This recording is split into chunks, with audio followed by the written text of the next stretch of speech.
Prime 24 headlines नायगिरि गासिखौबो आं दिनै मनरन्जन नार्जारिया फरायबाय दायो आं दंफैयो जोंनि गगामुख खाथिनि सबनसरिनि दालां सिङाव बे दालां सिङाव जोंनि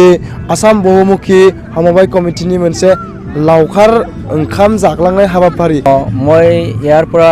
সকলো প্ৰথমতে আমাৰ অসম বহুমুখীৰ হৈ আমাৰ MSC ডিভিজনৰ সকলো কৰ্মকৰ্তালৈ মই ধন্যবাদ দিছোঁ লগতে আমাৰ জানুৱাৰী নতুন বৰ্ষৰ লগতে আমাৰ আগন্তুক ভোগালী বিহুলৈকে সকলোকে মোৰ আন্তৰিকতাৰে ধন্যবাদ দিছোঁ যে মই ক'বলৈ বিচাৰিছোঁ যে ইতিমধ্যে আমাৰ অসম বহুমুখী সমবায় সমিতিয়ে আজি ভালেখিনি বছৰ অন্তত 28 বছৰমান ধৰি চৰকাৰৰ লগত সহযোগ কৰি আহি আমি অনেক সংগ্ৰাম আৰু অনেক আবেদন নিবেদনৰ মূৰত আমি 51 কোটিৰ পৰা ইতিমধ্যে আমাক অসম চৰকাৰে 5 কোটি টকা আমাক আবণ্টন কৰিছে বা আমাক বাজেটত ধৰি দিছে গতিকে ইয়াৰ কাৰণে মই অসম চৰকাৰক ধন্যবাদ দিছোঁ আৰু ইয়াৰ লগতে মই আশা এটা কৰিছোঁ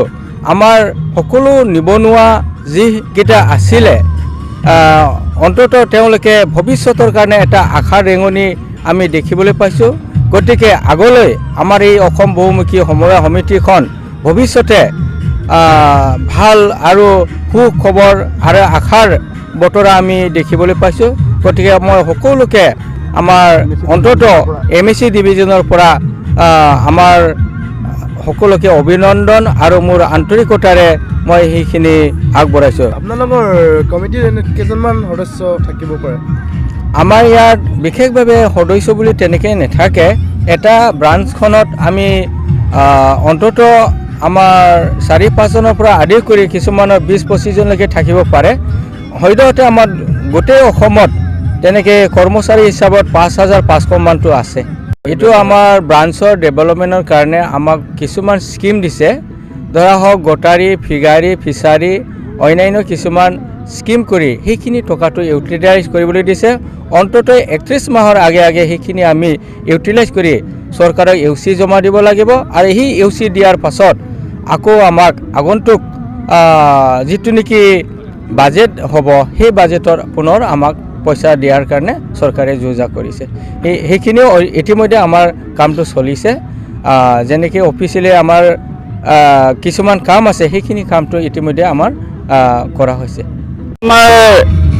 বহুতো মানে কিবা কষ্ট হৈছিলে কিন্তু আজি আমাৰ বহুত মানে কি বিত্তমন্ত্ৰী পাছ কৰি দিয়াৰ কাৰণে আমাৰ বহুত আজি সুখী হৈছোঁ বুলি ক'ব লাগিব কাৰণ আমাৰ বহুত আজি মানে আশা আকাংক্ষাবিলাক পূৰণ হৈছে আসাম গভৰ্ণমেণ্টৰ পৰা গতিকে আমাৰ ভৱিষ্যতে এনেধৰণৰ মানে টেকেলটোকে আসাম গভৰ্ণমেণ্টে আমাক বিভিন্ন কামবিলাক সহায় কৰি যাব বুলি আমি আশা কৰিছোঁ নিশ্চয় ক'ম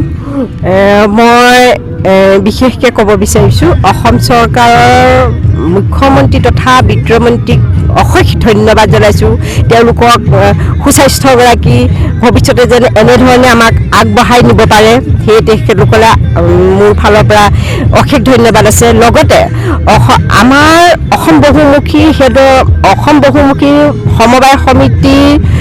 সচিব মহোদয় দিব্যধৰ ফুকন ছাৰক মই বহুত ধন্যবাদ জনাইছোঁ তেখেতৰ দীৰ্ঘায়ু কামনা কৰিছোঁ লগতে যিসকলে ছাৰক সহযোগিতা কৰি বিভিন্ন চৰকাৰী কামত আগবঢ়াই নিছে তেখেত সকলোলৈকে মোৰ অশেষ ধন্যবাদ আৰ্থিক আৰু দীৰ্ঘায়ু কামনা কৰিছোঁ বুলি মোৰ ফালৰ পৰা মানে মই তেখেতলোকক নতুন বছৰ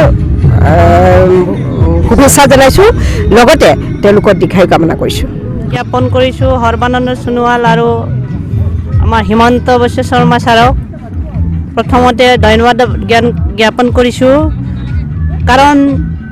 বহু বছৰ 28 বছৰ ধৰি আমি লাগি থকা বহুত চৰকাৰ পাৰ হৈ গ'ল বা বহুত পাৰ হৈ গ'ল তথাপিতো বহুত আমাৰ কিছুমান বহুত কাম কাটি শেষ হৈ যোৱাৰ পিছতো এই হিমন্ত বিশ্ব শৰ্মা আৰু আমাৰ মুখ্যমন্ত্ৰী সৰ্বানন্দ সোণোৱাল ডাঙৰীয়াই এই আমাৰ হাত সাগৰ 13 নদী পাৰ কৰি যে কৰাৰ নিচিনাকৈ আমাক এতিয়া 5 কোটি টকা আমাক বাজেটত ধৰি দিয়াৰ কাৰণে ইহঁতৰ লগত কোটি কোটি ধন্যবাদ জ্ঞাপন কৰি দ্বিতীয়তে আমি কৰিছোঁ আমাৰ ধৈৰ্য সাকাৰে আমাৰ সচিব মহোদয় দিব্যধৰ ফুকন ডাঙৰীয়াই যে 28 বছৰ ধৰি লাগি থাকি প্ৰজ্ঞেশ দাস বীৰবাহু বসুমতাৰীৰ নেতৃত্বত লাগি থকাৰ কাৰণে আমি এই আমাক বহুতে হিংসা কৰিছিলে ইটিকিং কৰিছিলে বহুমুখীত মানুহে থাকে নেকি বুলি কিন্তু এইটো উদ্ধাৰ কৰাৰ সত্ত্বে ইহঁতে নেতৃত্ব লৈ আমাক আমি একো নাপালেও এই চৰকাৰৰ ঘৰত যে আমাক স্থান দিয়াৰ কাৰণে ইহঁতলৈও বহুত বহুত ধন্যবাদ জ্ঞাপন কৰি আমি আমাৰ যি